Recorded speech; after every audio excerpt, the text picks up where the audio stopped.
الحمد لله وحده والصلاة والسلام على من لا نبي بعده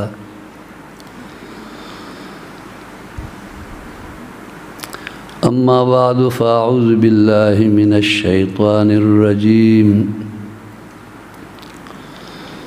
بسم الله الرحمن الرحيم يا أيها الذين آمنوا اذكروا الله ذكرا كثيرا وسبحوه بكرة وأصيلا آمنت بالله صدق الله مولانا العظيم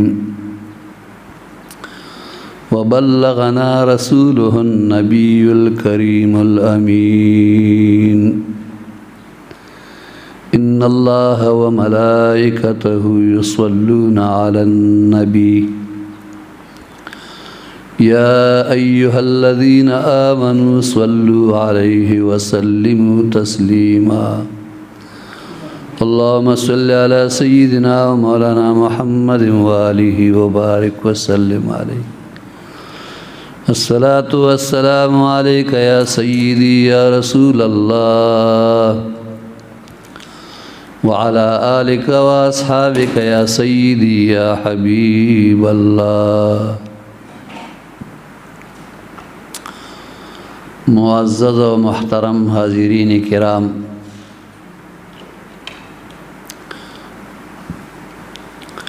الحمدللہ والمنہ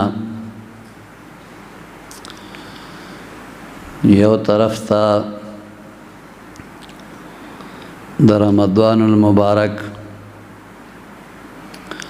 در رحمتونو در برکتونو نډک میاشت شروع شوه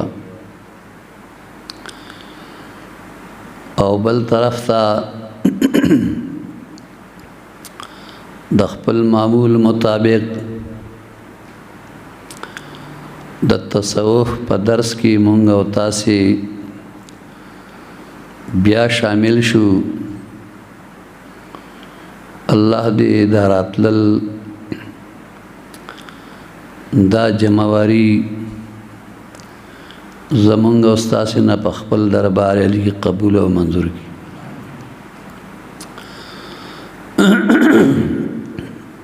د تصوف د درس په سلسله کې زمونږ د درس عنوان دی د الله جل مجده ذکر ډیر ډیر کول، او دا هغه مامور به غیر معین دی، غیر موقت دی چې بندا مکلف د خپل طرف نه دی د پاره کوم ټایم او وخت مقرري نو هم ادایګي صحیح راځي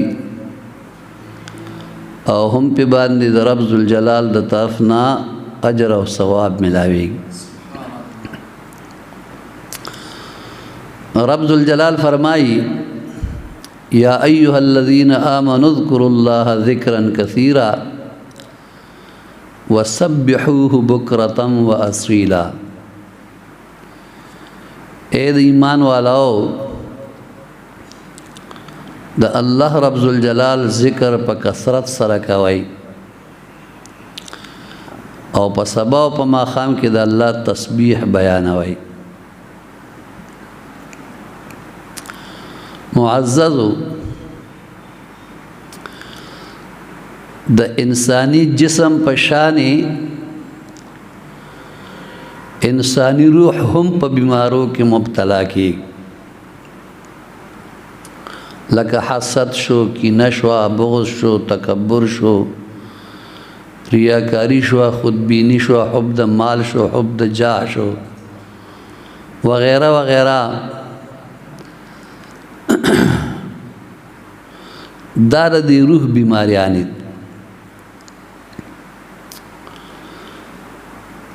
داغه علاج هم د یو مربی کامل نه بغیر او دا غیر تجویز کړي شوی نسخې د ذکر الهی نه بغیر ناممکن. څنګه زمونږ بدن کې بیماری راشي نو موږ د هغې بیماری مطابق د هغې بیماری د سپیشلیست کوشش کوو چې هغه له لاړ شو فیسم ورکو خرچه مو کو چې زمونږ د بدن د هغې عضو هغه مرض ښه شي. همدارنګې د دغې روحاني بیمارو د صحت دپاره چې کوم د رب ذوالجلال دوستان سپیشلسټان دی هغې ته رجوع کول پکار. په دې دومره ډک کائنات کې چې په کوم عظمت او شان سره الله رب ذوالجلال انسان لره پیدا داسې عظمت او مقام بل یو مخلوق ته نه دی میلاو شوی. کرم د پاسه کرم دا دی چې هغه بی نیاز الله جل جلاله انسانانو ته دا زیره هم اورولید چې ولقد کرمنا بنی آدم، ما بنی آدم معزز او مکرم جوړ کړي. اوس پدې نائب الہی او پدې خلیفۃ الله باندې لازم دی چې دې هر وخت خپل خالق او مالک یاد کړي.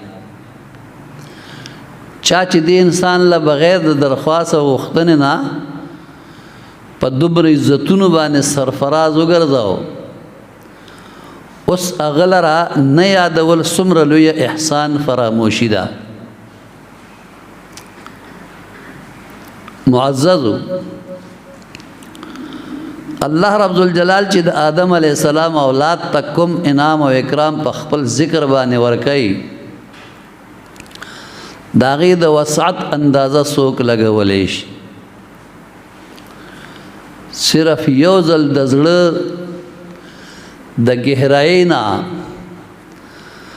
په یاد الہی جل جلاله چې کوم اجر انسان ته ملاویږي، کچره په دغه اجر او ثواب ملاوېدو باندې بطور شکریا تر قیامت پورې انسان سر په سجده باندې پریوزي، بیا هم داغي حق نه ادا کیږي. د ذکر الہی په باره کې چې په قرآن عظیم الشان کې او په احادیث مبارکو کې کوم ترغیب او کوم انعام ذکر شوی دی دا غین عباس سیزونه ذکر کیږي. الله تعالی دې موږ ټول مسلمانانو ته د خپل ذکر کولو توفیق راکړي. آمین بجاه سید المرسلین صلی الله علیه و آله وسلم. اول نمبر د ذکر معنی او مفهوم. د ذکر معنی او مفهوم دا دی یادول، په ذهن کې یو څیز دهراول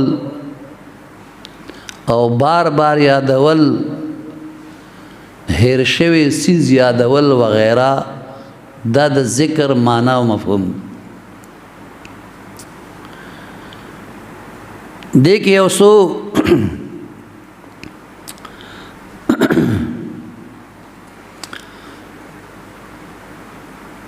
پوینټونه دي چې هغه ستاسو مخکې زه بیانوم. د هغې نه اول نمبر دا چې په ذکر الهی سره ګناه معاف کیږي.